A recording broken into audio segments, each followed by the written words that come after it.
Across his numerous projects and experiments, including the Blue Velvet Project that we've been reading, as well as Cinema in the Digital Age, re-released in the UK just this year, we can immediately discern rare qualities: wonder, incisive perception, a deep understanding, but I would say even a moreover questioning of human inclinations and fragilities.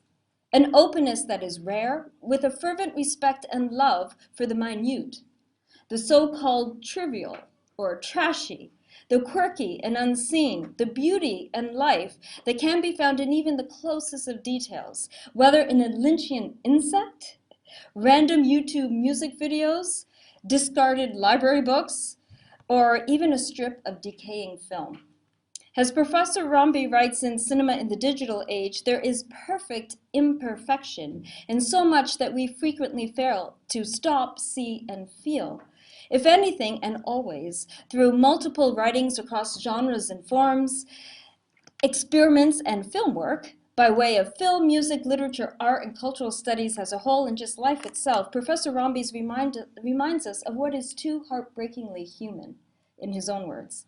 In seminar with some of you this morning, we discussed 10-40-70, another of Professor Rombes' books, in which he stages an exciting experiment. He pauses a film at the 10, 40, and 70-minute marks and writes about the frames at hand, no matter what they are. So he suggests that this method of constraint, by eliminating choice and foreclosing on authorial intention, allows the film itself to dictate the terms of its analysis, freed from the tyranny of predetermined interpretation. As ever, this is Professor Rombes in the role of image detective, searching the frames for clues not only about the films themselves, but the very conditions of their existence in the digital age. Perhaps, too, Professor Rombes will speak to us briefly about his 2016 film, which is a crime, fantasy, film noir, mystery, sci-fi film, entitled The Removals. But also, as Professor Rombes knows, we've prepared a slight barrage of questions that we would love to ask. Today, we have the pleasure of spending a bit more time with the man himself. So guys, please join me in welcoming Professor Rombes.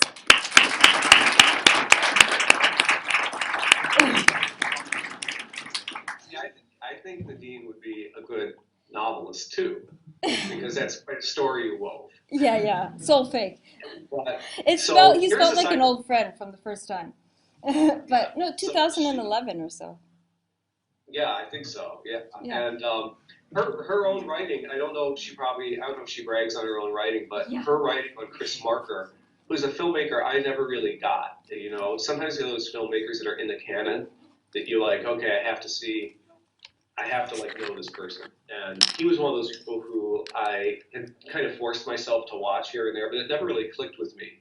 And I think the sign of, I think what we all can do, you as students and us as professors or whatever we're going to create in life, whether it's visual or writing, part of what you want to do is that openness where you're going to give someone who's skeptical a way into the thing, right? Into the text or into the film. And that's certainly what happened with Nadine's writing on Chris Marker, where it clicked and I got it. And her words were, for me, a pathway into that director, and then through that director to other directors in the tradition that Chris Marker was working in. And to me, that's the signal of like someone who is worth paying attention to, and I would go back again. So that's, I don't know if I've ever told her that before, but that's the way it was for me. So you're lucky to have her. Do you call her like professor? What do you call her? No.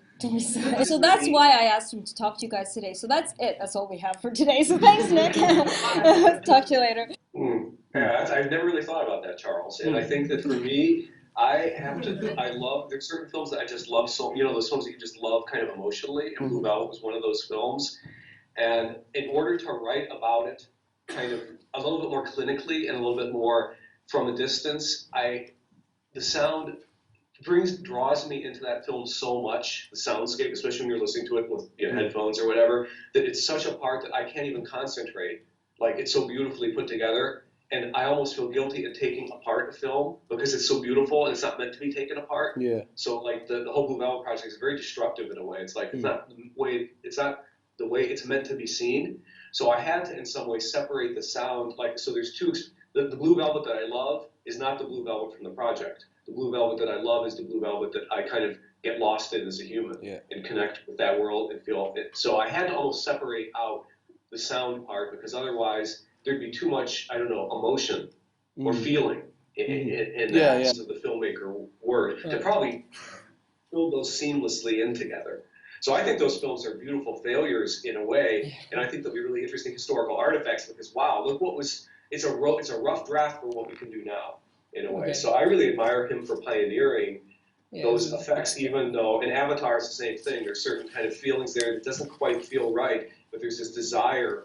You know, you need those pioneers who are going to kind of make rough edges and things aren't going to look right until they become mainstream, and then there'll be another wave pushing out that's going to look kind of wonky and weird, and then in 10 years that'll kind of be normal. So I kind of have a soft spot for imperfections and the failures of those films, even though they don't resonate emotionally. I still find them fascinating. You know, I admire them in that sense. Right.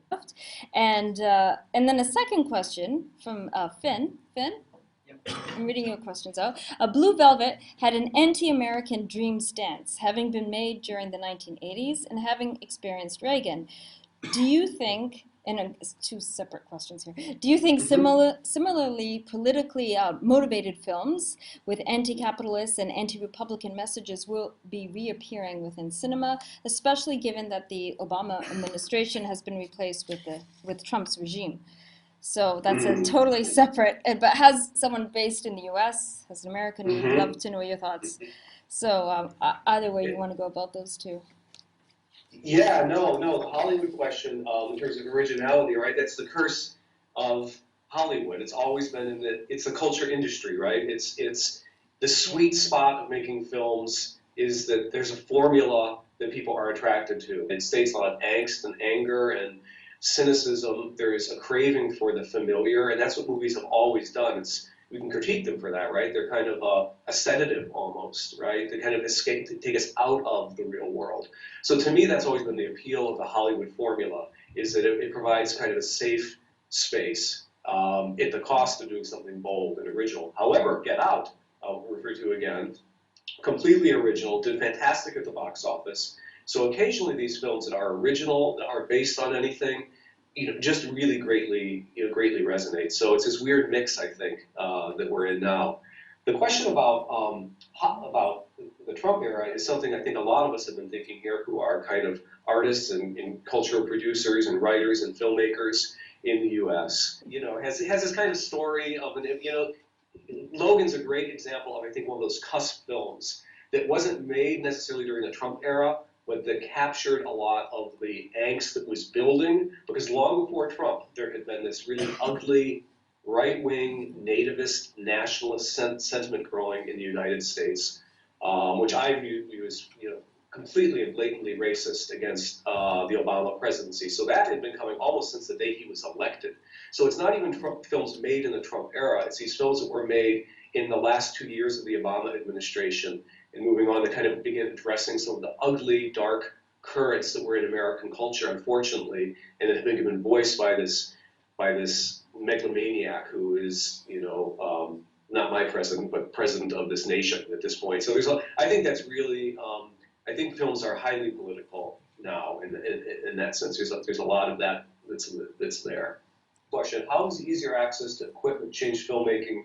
Do you think this has caused greater and more accurate representation of minority groups?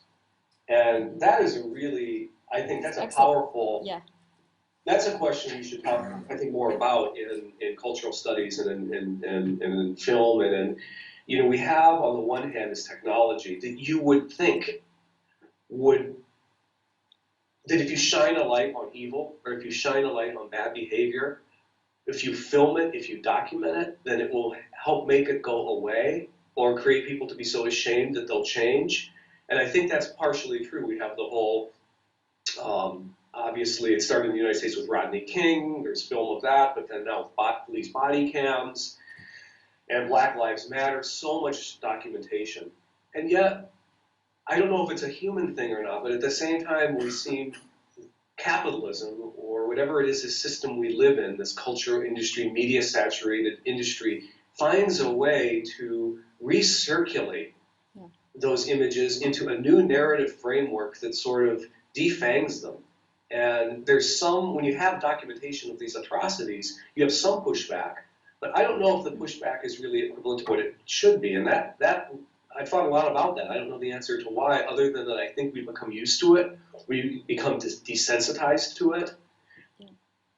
We become numb to it a little bit. And so oddly enough, the more images we have that expose injustice to minorities, let's say in this country, in police brutality, and outright murder, there's some pushback, but I think it also gets recirculated and repackaged in such a way that we can deal with it, right? I don't know.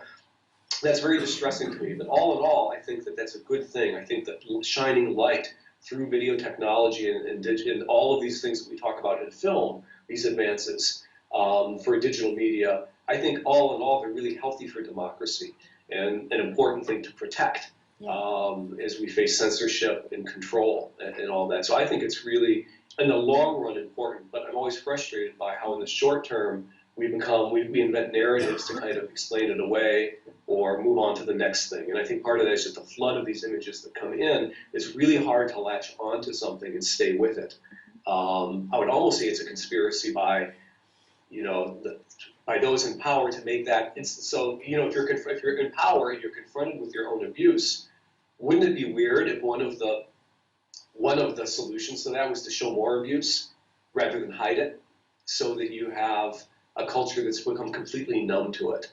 I don't know if that's my own paranoid fantasy of the way things operate, but I think that there's an element of sadness and truth to the fact that there's a downside to that as well. So I thought that was I really liked that. Quite all the questions were really interesting, but that one really got me thinking. The guy who climbed the tower to see, to get up to the highest tower and then fell, and it was filmed. And this kind of the snuff film almost of life that you're going to capture. I just have two thoughts. I mean, I think in terms of postmodern, or what we're going to call it, I really do think that's going to be like your class's generation, right?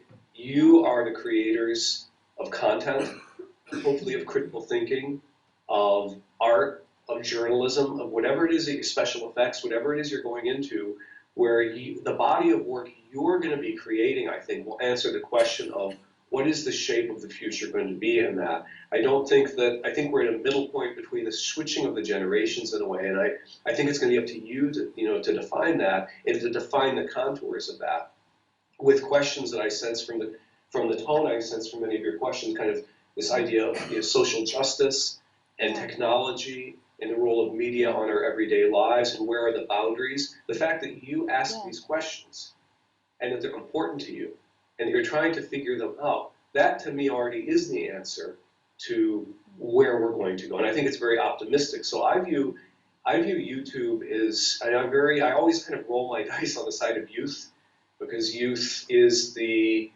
you're the ones kind of figuring out what to do with all of this. And I think the more technology, the more exposure, the more tools that are available, ultimately, in the end of, even if it's 51% better, it's better to have that than not.